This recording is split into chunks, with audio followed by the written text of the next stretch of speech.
Hello viewers, I'm your host Swati Kundra with another episode of South Asia Focus. First, we talk about India's growing ties with West Asia. The region is the country's largest trade and investment partner and the primary source of oil and gas imports, all undergirded with a long-standing historical relationship. New Delhi invited Abu Dhabi Crown Prince as chief guest for the 68th Republic Day with an aim to strengthen its ties with the United Arab Emirates. Take a look.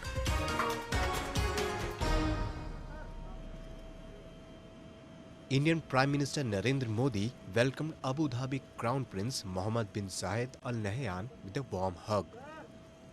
The Crown Prince was the chief guest at the 68th Republic Day celebrations in what is being seen as a complete reset of India's relationship with the Gulf region.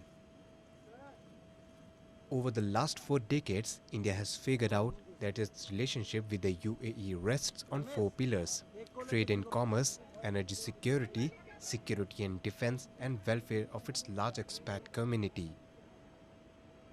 Crown Prince Mohammed bin Zayed held talks with top Indian leaders and signed 14 bilateral agreements to deepen economic and strategic cooperation. The pacts are expected to ramp up defense cooperation, including manufacturing and research and development between public and private sector institutions of the 2 countries. UAE also agreed to set up a strategic reserve of crude by the Abu Dhabi National Oil Company, which will give a boost to India's energy security. Our energy partnership is an important bridge in our linkages. It contributes to our energy security. His Highness and I discuss ways to transform our energy ties in a strategic direction through specific projects and proposals. In this regard, long-term supply contracts and establishment of joint ventures in the energy sector can be beneficial avenues. Crown Prince Al Nahyan witnessed the main parade marching down the majestic Rajpath, accompanied by Indian President Pranab Mukherjee, Vice President Hamid Ansari, Prime Minister Narendra Modi, and a host of dignitaries. In a series of tweets, the Crown Prince said he was honored to share the celebrations with the Indian people who have sent a civilized message to the rest of the world by celebrating diversity in unity. The 68th Republic Day parade was led by a 149-member marching contingent from UAE, including a band comprising of 35 musicians, as a mark of gesture towards the visiting dignitary. The comprehensive strategic partnership between India and UAE will bring 2 nations closer. To know the significance of these pacts, we are now joined by Professor A.K. Mohapatra of Jawaharlal Nehru University. Mr. Mohapatra, how significant is the comprehensive strategic partnership between India and the UAE? The strategic partnership between India and UAE is significant mainly in 2 ways, on 2 counts. One, so for the conflict-prone region of West Asia, which constitute more than half of this Islamic world, and South Asia, where India is located and happens to preeminent player, these 2 regions concerned, definitely it will have a kind of positive fallout. Number 1, this strategic partnership would facilitate India's proactive role in West Asia in terms of enhancing India's diplomatic clout vis-a-vis other players of the region like Saudi Arabia, Iran and Israel. So India could effectively play a mediating role in resolving some of the outstanding issues that the region is plagued with for decades. So for South Asia region is concerned, this should increase pressure on the nihilist or the terrorist outfits who have been sponsored, funded and supported actively by certain nation states, including our neighbor Pakistan, to put pressure on these groups, okay, not to create havoc or not to carry out the kind of proxy war they have been engaged in for last couple of decades. How do you analyze India's growing ties with UAE in the defense sector, especially in counter-terrorism? Earlier, UAE was having close ties with Pakistan in the defense sector. India can provide certain military hardware that UAE badly is in need of, you see. But UAE obviously has the money, has the funds to buy the military hardware items in the open market, even from the country like America, Britain, France. But most probably UAE is looking towards India, some kind of military tie-up, so as to ensure a kind of security, in terms of both internal as well as external security, in terms of giving training to the UAE national, something that India is prepared to do it. And number two, that's the military technology that India can transfer, some of the military hardware that India can transfer, the UAE nationals feel they're more comfortable with in terms of handling them. And third is the kind of arms that India apparently has assured to provide to the UAE could be effective in terms of providing kind of security that perhaps the UAE has been looking forward to. Well, thank you, Mr. Mohapatra.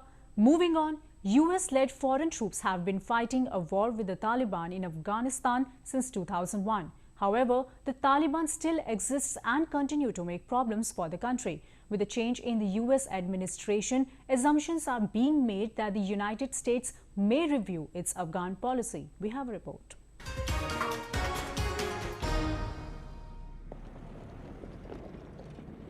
The Afghan Taliban, which enjoys the patronage of Pakistan, is getting tough to fight with. Though US-led foreign troops have failed to wipe out the hardline Taliban, they succeeded in maintaining a democratic rule in the country.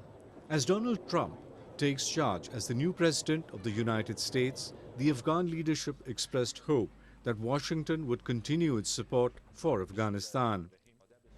جا داره که به رئیس جمهور ایالات متحده آمریکا تبریکی بگوییم از طرف خود حکومت افغانستان و مردم افغانستان به خاطر مراسم تحلیف دیروز انجام شد و ایالات متحده آمریکا در رأس حمایت‌های بین المللی چه در ارتباط به مسائل امنیت و ثبات افغانستان و چه در بحث انکشاف و توسعه در بخش کمک‌های بشری سهم اساسی داشته در پهلوی همه جامعه بین المللی. Former Afghan President Hamid Karzai, who was in New Delhi, suggested that US, along with Russia, China and India, should sit together and work out a new Afghan policy. He said the so-called US ally Pakistan was responsible for the failure of Washington's Afghan policy, as it, through the ISI, encouraged and assisted regrouping of Taliban activists who had gone back and settled in villages after losing power. He blamed Pakistan for using religion to motivate Taliban activists and supporters. We cannot have peace without all of us cooperating together to fight extremism, and that one country cannot forever stop us from gaining peace. There were 2,247 US military deaths in Afghanistan from 2001 to 2016, and more than 20,000 US service members have been injured while serving there. At present, some 13,000 NATO military personnel are present in Afghanistan, mostly American. The Taliban has its strongest presence in southern Afghanistan and controls 10% of the Afghan population. To get in-depth knowledge of the new US strategy in Afghanistan, we are now joined by Mr. Shashank, an expert on foreign affairs. Mr. Shashank, will the US change its policy towards Afghanistan as Donald Trump takes over as new president? Well, there's bound to be a change in the American policy. But in which direction, that we'll have to see, as to what will be the exact details. What we know is that Donald Trump was very critical of the policies of the previous administrations, either by leaving Afghanistan totally at the mercy of the Taliban and the various Islamic fundamentalist groups, or even those terrorists based in Pakistan. He was also critical that in some areas America had helped destabilize the local regimes, whereby it was almost like touching the beehives and letting the bees out. So I think they are looking for new partners, and I'm quite sure that Donald Trump would try to see how partnerships can be found with various countries to keep Afghanistan a peaceful, a stable place where terrorists do not find any kind of either support from any of the neighboring countries, or they are totally neutralized. The Taliban has called on President Trump to withdraw US forces from Afghanistan. Do you see any possibility of withdrawal of US-led foreign forces from the war-torn country? Well, that is one thing which President Trump will have to decide. Taliban, of course, would like all the foreign troops to go out, all stability to go out of Afghanistan so that they can take it under their control. Already they have been doing a lot of damage to the civil society and even to the security forces in Afghanistan. Therefore, a clear-cut message will have to go from the American side as to how they are thinking in terms of building on the tremendous amount of expenditure and investment which has been put on military training and all kinds of other hardware given to Afghanistan. So they will have to work with Afghanistan, they will have to work with the neighboring countries, both telling them very firmly that they should rule out any kind of terrorist activities in Afghanistan, and secondly also working with the neighboring countries to see how best relations can be developed. Well, thank you, Mr. Shashank. Moving on, the multi-billion-dollar China-Pakistan economic corridor, which aims to connect Kashgar in China's Xinjiang with the port of Gwadar in Pakistan's Balochistan province, is touted by the Pakistani government as a game changer. But there has been a constant wave of opposition to the project. We have a report. China is expected to spend $51.5 billion to build China-Pakistan Economic Corridor, a multi-layered infrastructure project which it believes will boost its exports to Middle East, Europe and other markets. The corridor enters Pakistan from China through Gilgit-Baltistan, a territory of undivided Kashmir, which was forcibly occupied by Pakistan in 1948. One Belt, One Road is a Chinese initiative, and CPEC is an integral part of that. CPEC passes through sovereign Indian territory. So obviously our concerns in this regard have been, conveyed clearly both to China as well as to Pakistan. Now with the CPEC project planning to upgrade the Karakoram highway and build rail network in the region, there are concerns that the project will displace thousands of locals and render them homeless. It will also disturb the fragile ecology of the region. Local political activists also fear a demographic change with large number of Chinese and Punjabis settling in the area, resulting in the indigenous people turning into a minority. Many activists who have opposed the CPEC have been slapped with sedition charges, and hundreds are languishing in jails across Pakistan. So I think we are entering into an era where the next maybe 15 to 20 years are very crucial for Gilgit-Baltistan, and the local demography is going to change very fast, and local people will not be able to claim Gilgit-Baltistan as their home anymore. They will be one of the ethnic groups living there, but they will be a minority. And after that, the way Pakistanis treat minorities, our access to education, our access to health, our access to clean drinking water, our access to sanitation, our access to jobs, everything will be marginalized. And what China has done in Tibet, what China has done in Xinjiang, and what Pakistan is doing in Balochistan is a glaring example that when we will be converted into minority, then I don't think we'll even have proper access to any of these facilities. The CPEC project has been facing opposition in Sindh and Balochistan provinces of Pakistan, as the locals fear that the corridor would end up diverting the resources of the province into the hands of the Chinese and the influential Punjabis. Despite the government's hardened stance, Sindhi and Baloch nationalists are determined to thwart the project. Moving on, we now take you to Balochistan, a resource-rich province of Pakistan where people are fighting for their sovereignty. The region occupied by Pakistan since 1948 has seen several movements in which a large number of people have lost their lives. Now, the Baloch, especially those living abroad, are working to garner global support for the cause. Freedom! Freedom! Freedom! Freedom! Down with Pakistan! Down with Pakistan! Down Shouting anti-Pakistan slogans on the streets of Canada, the United States and many other European countries. These activists hail from Balochistan, the largest and a resource-rich province of Pakistan. They're demanding the international community to help them attain freedom from the clutches of Pakistan. By an estimate since year 2000, more than 5,000 Baloch political activists have been tortured and killed, and over 20,000 are missing. Despite incidents of mass atrocities in Balochistan, the Baloch movement earns little global support. The Baloch diaspora spread across the world are organizing events and staging protests to highlight this harsh reality to the world. UN no! UN no! UN no! UN no! The Baloch diaspora spread across the world are organizing events and staging protests to highlight this harsh reality to the world. They demand that Pakistan be isolated for carrying out gross human rights violations in the region.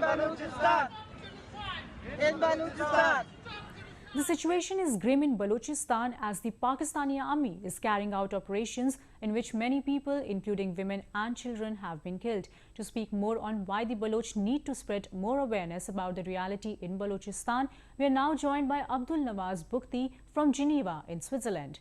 Mr. Bukti, you have been raising the Baloch issue at the United Nations in Geneva. Do you enjoy the support of states that can pressurize Pakistan on this issue?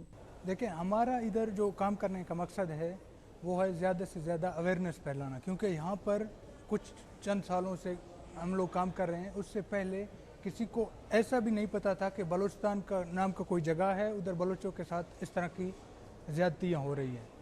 अब जो हमने 2-3 सालों में ये काम किया है, इससे ये हमें बेनिफिट मिला है, ये रिस्पॉन्स मिला है कि अब ज़्यादा से ज़्यादा लोग जानने लगे हैं।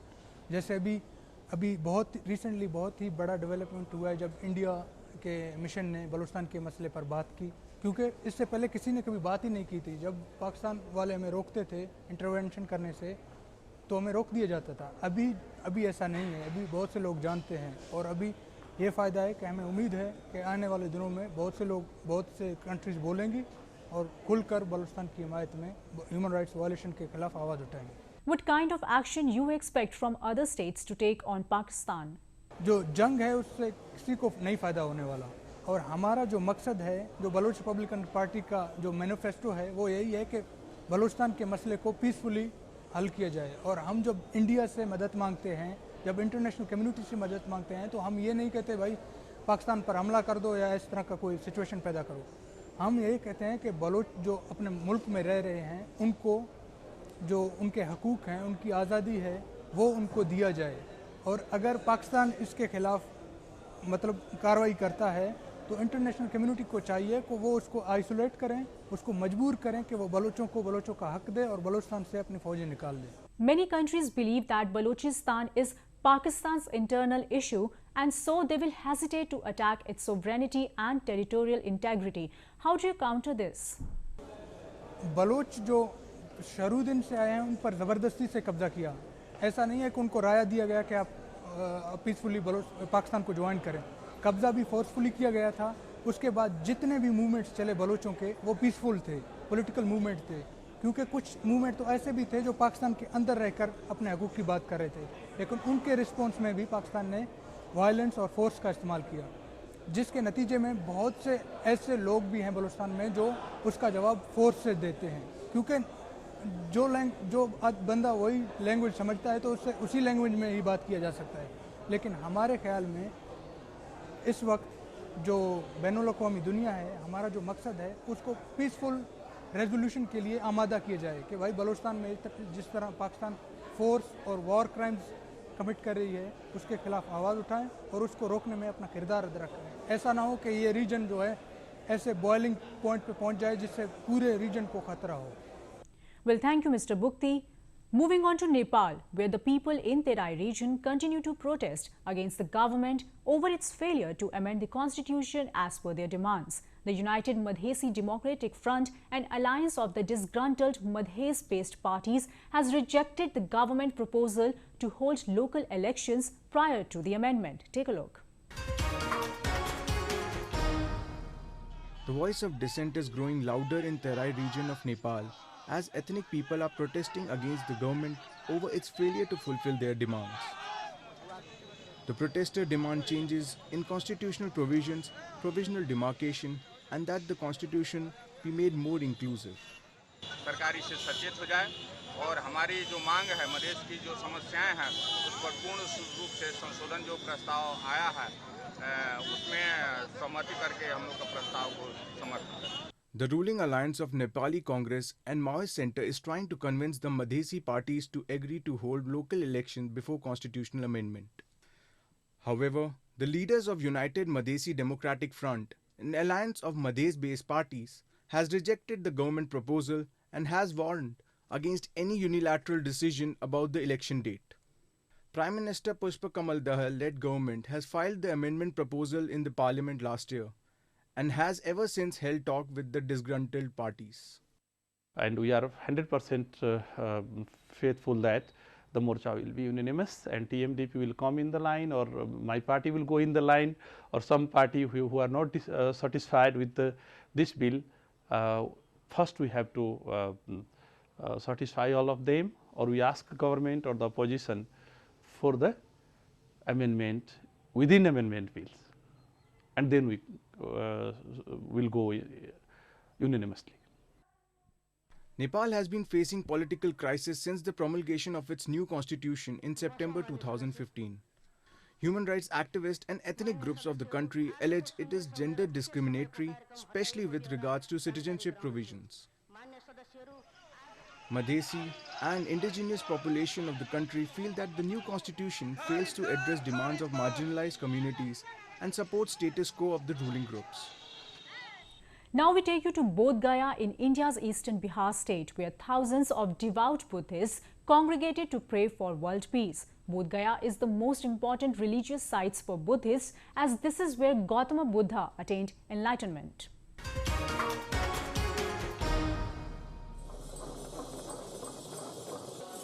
A massive gathering of worshippers praying for world peace. For 3 days, the holy city of Bodh Gaya in Bihar came alive as devotees chanted hymns to mark Krodhi Kali ceremony.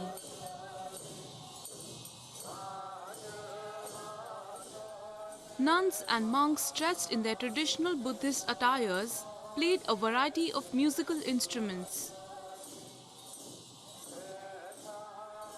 The prayers were held for peace across the world at a time when every society is faced by threats of extremism.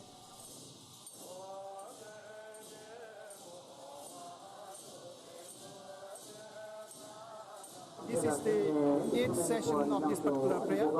The disciples from USA, Netherlands, Malaysia, Taiwan, China, Singapore, Sikkim, Nepal, and from Bhutan come here to conduct this particular annual prayer. Buddhist scriptures describe Bodh Gaya as the navel of the earth, which is thronged by millions of pilgrims and tourists every year.